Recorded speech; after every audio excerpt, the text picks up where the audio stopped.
Menurut Raja Kripto di Indonesia, ada 5 sektor berkembang atau istilahnya avant-garde yang bisa lu lirik. 2 diantaranya itu ada di sektor biotech dan juga cryptocurrency. Kalau kita ngomongin cryptocurrency, udah pasti ada koin-koin high caps kayak misalkan Bitcoin, Ethereum, Solana, or even yang lain lah, you name it. Buat kita alokasi dana ke aset cryptocurrency juga udah gampang. Karena ya, kalian bisa lihat di mana-mana udah ada exchange di Indonesia yang terregulasi. Tinggal kita deposit di exchange, bisa langsung beli. Tapi kalau di biotech, menurut pandangan gue masih agak susah untuk investasinya, apalagi di Indonesia. Karena apa? Karena belum ada pintu untuk deploy dana ke sektor ini. Oke, to be fair, bisa lah kita investasi ke saham biotech di Indonesia. Cuma kalau kita ngomongin by data, saham-saham ini cenderung kurang liquid dan masih low volume. Cara lainnya, investasi di saham-saham biotech yang udah masuk di Nasdaq. Tapi cara ini jauh lebih kompleks dan harus pakai aplikasi yang benar-benar terregulasi untuk beli saham luar. Padahal di dunia biotech ada permasalahan cukup serius yang harus kita overcome, yaitu Aarons Law. Aarons Law ini adalah antitesis dari Moore's Law, di mana Moore's Law itu ngerujuk ke teknologi komputerisasi yang semakin cepat dan semakin murah. Dulu kita ambil contoh deh, komputer segede ruangan, sekarang udah bisa masuk ke saku pakaian. Harga HP juga makin murah, makin ringan. Nah, bedanya kalau Aarons Law ini ngebahas tentang biotech yang makin lambat dan juga makin mahal. Contohnya gini deh, buat develop obat baru itu susah banget karena disease yang semakin kompleks,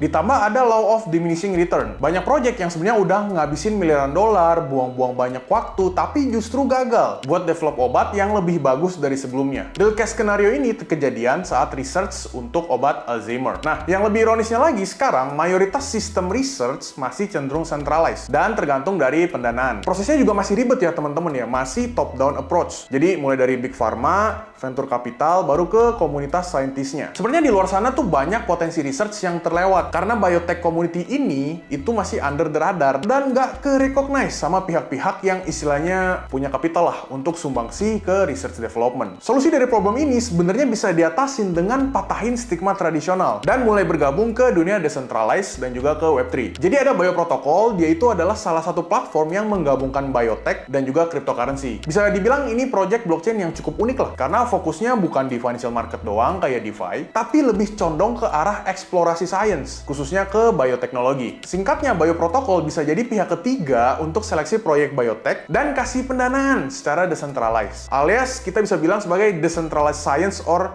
DeSci. Tujuannya buat apa? Supaya biotech bisa berkembang lebih cepat. Mereka siapin ekosistem yang ngelibatin komunitas global kayak dari pasien, ilmuwan, plus orang-orang yang jago biotech buat saling ngedanain, ngebangun, dan punya project biotech secara keroyokan. Dan ingat ya, ini tanpa dibatasi geografi, kan ini kita ngomongin decentralized. Bener-bener ngasih kesempatan buat semua orang kontribusi dalam kemajuan biotech. Nah, mungkin cara kerja BioProtocol itu gimana sih? Komunitas-komunitas kecil di biotech, atau next kita sebutnya sebagai BioDAO, or Biotech Decentralized Autonomous Organization. Panjang lah itu. Jadi kita singkat jadi BioDAO aja. Mereka yang punya ide-ide baru ataupun terobosan baru, namun terbatas di pendanaan, itu bisa ajuin ke BioProtocol. Nantinya seluruh community di dalam ekosistem bio itu bisa pilih sekaligus voting BioDAO yang mana yang akan keterima dan lulus ke babak pendanaannya. Seluruh proses di sini nggak melibatkan cuma satu pihak ya, tapi semua pihak secara global yang punya token bio sebagai suara voting. Bottom up approach ini menurut gue jauh lebih efektif secara proses dan juga menghilangkan satu workflow,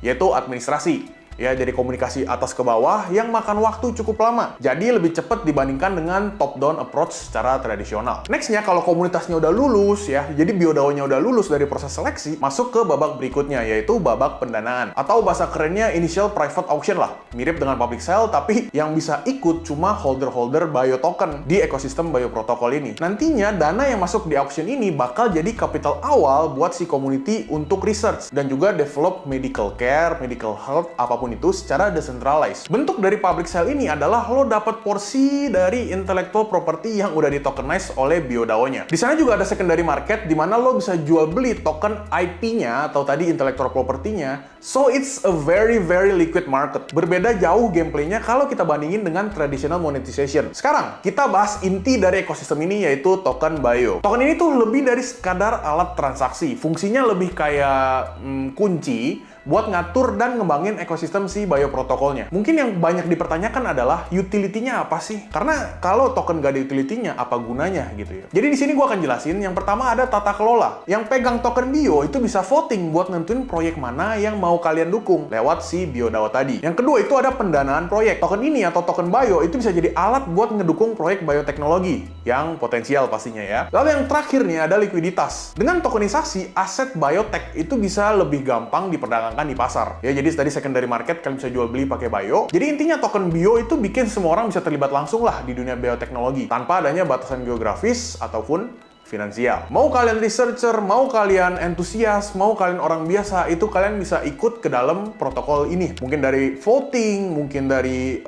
ajuin proyek, ya itu semua bisa dilakuin teman-teman. By the way, untuk komunitas BioDAO di bioprotokol ini udah banyak yang jalan dan dapetin funding. Jadi intinya udah ada bukti nyatanya lah, ini udah jalan proyeknya. Beberapa nama besar seperti VitaDAO, SciDAO, dan HairDAO udah luncurin intellectual property mereka, bahkan udah raise in value. Ada salah satu yang paling menarik adalah VitaDAO. Jadi dia ini adalah salah satu komunitas yang paling besar di bio, dan bahkan investor besarnya ada Pfizer, perusahaan biotech di belakang vaksin COVID yang kemarin. Di sini Pfizer juga ikutan lewat skema bottom up ya, jadi bukan sebagai visinya dia. Kedepannya menurut gue akan lebih banyak BioDAO yang diluncurin, karena kalau kita lihat exposure bio semakin naik dan market awareness-nya juga semakin ada. Bioprotokol ini diinvest oleh beberapa fund besar juga di bidang teknologi, dan ada nama besar di belakangnya. Ada Binance Labs oleh CZ ya kalau kalian tahu, ada Mechanism Capital, dan juga founder dari Coinbase yaitu Brian Armstrong. Perlu gue tekankan, mereka adalah investor di bioprotokolnya dan bukan ke BioDAO ya teman-teman ya. Untuk BioDAO itu tetap decentralized dan kontrolnya itu dipegang penuh oleh si community-nya. Jadi nggak ada tuh visi yang bisa megang satu